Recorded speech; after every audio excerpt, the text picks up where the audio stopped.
Welcome back, everybody, to Let's Talk About Sleep, the channel where we talk about sleep. Had to bring the book back. When we get to 1,000 subscribers, somebody's going to get a signed copy of this at random, chosen at random. But you got to be in it to win it. So please subscribe to the channel. Thank you for everybody who watches and interacts. Please share this with your family and friends. And just as we get started, as I always say, these videos are for educational purposes only. Okay, so what are we going to talk about today? Dreams. So dreams are super interesting, and like many things in the sleep field, we don't know why we do it. Okay, there are theories, and we're going to go over some of them today, but nobody really has any idea. We don't, which is kind of crazy to think that, something that's so common, we have no idea why we do it. There are people who have put forth some really interesting things. And I will say this, that we actually do dream throughout the night, but the ones that we tend to remember and the ones we're going to be talking about here today, they're the ones that happen in REM sleep, REM sleep from my previous videos, which is essentially dream sleep. So if you remember the video on sleep cycles, every 90 minutes or so, right, we have a cycle begins and ends every 90 minutes. And the end of that cycle is a period of REM sleep, REM sleep. And we end up spending about 20 to 25% of our night in REM sleep. Okay, so the dreams we're talking about are during those periods of time. The dreams that we have during non-REM sleep, which is basically the rest of the time, they tend to be, there's done research on it, they tend to be like mundane things, and things that are not really memorable or remembered. Okay, so the ones that we remember, those tend to be the ones in REM sleep. They're more emotionally charged and more action-oriented, that sort of thing. Okay, so why do we do it? Nobody has any idea. And I'm going to keep saying that throughout this video. One possibility is that actually the brain is trying to conserve and keep things that it thinks are important.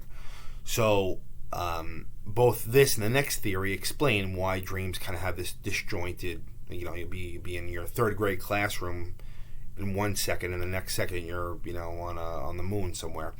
So that whole idea about here and there jumping around, people think it's either because the brain is trying to conserve and keep important memories that it deems important, or the other theory is that it's getting rid of stuff. So it's kind of pruning the information that's come into it, right? In both cases, right, what's left behind is kind of this kind of have this disjointed situation. Because if you imagine, right, you go through even just one day, how much information you've taken in, right? I mean, it's things you don't even think about, but the brain does, and it notices this, so it can't remember everything. That would be impossible. So what it does, it tries to either filter in or filter out some of the important stuff. But here's another thing about this. So again, this whole notion of the brain interacting with the environment. As we go throughout a normal day, if we're awake for, let's say, 17 hours or 16 hours, whatever it is, how many things that are inundating your brain? How much stimuli, right? Sight, sound, smells, tastes, all that stuff, right? And just that alone, interacting with all those cues, takes a lot of brain power, right? That's why we have to rest for 7 or 8 hours or 9 hours after a long day, because the brain needs time to recharge.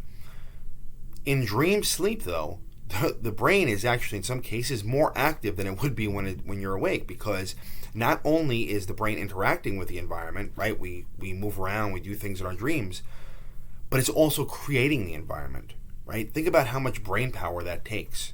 Okay, it's actually astronomical. It's like a virtual reality generator and also interacting with it. So there must be something so important happening during dreams that we just really don't have any ideas about. So yeah, so memory is one thing. There's a lot of actual religious and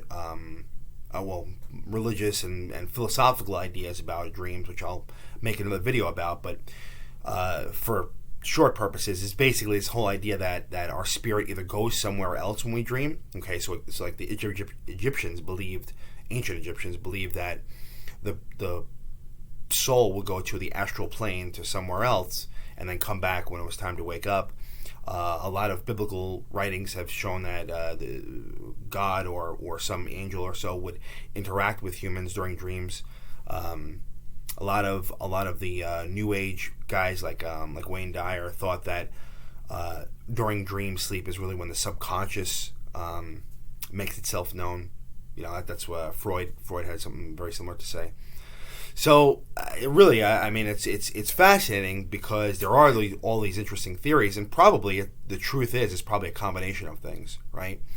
As I believe it was Aristotle said, nothing happens in nature by chance, right? So dreams have to be for some reason.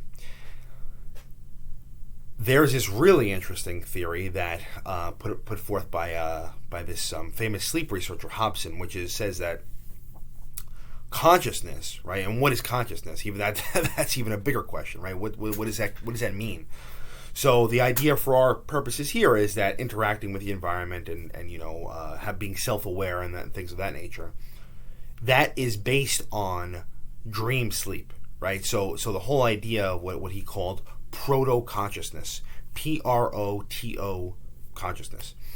And there was this whole thing where he said that, like, early man, let's say, or early human beings or our ancestors, whatever it was, their first consciousness was actually dream sleep. And then real consciousness, as we're used to it now, was kind of built upon that.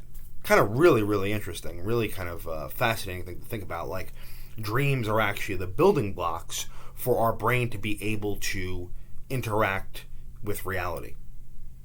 Really, really fascinating. But without making this video too long, I just kind of want to put forth some of the things that are out there, some of the crazier ideas. I'll make other videos about this. But if you guys have thoughts or you want to have specific questions about dreams, leave them in the comment section. I will answer all of them. Okay? And just as a point of fact, turn this into a little bit more medical, if you don't dream, that could be a sign of a problem, right? So somebody with sleep apnea, for example, they will oftentimes have very chopped up sleep, as we talked about. And one of the consequences of that is that REM sleep is sometimes not as long as it could be, not as long as it should be. And as a result of that, the person will say, yeah, I haven't remembered a dream in 20 years. Put them on CPAP or so, and wow, all the dreams come back full force. So just something to be aware of. But yeah, the bottom line is we don't know. We know it's important. We just don't know why. We don't know why we dream or how it began or really what's the purpose of it. We just know that it does have a purpose. So that's the video for today. Thank you for watching. Thank you for those who have subscribed and those who interact. Please continue to do so. And until next time, sleep well and dream well.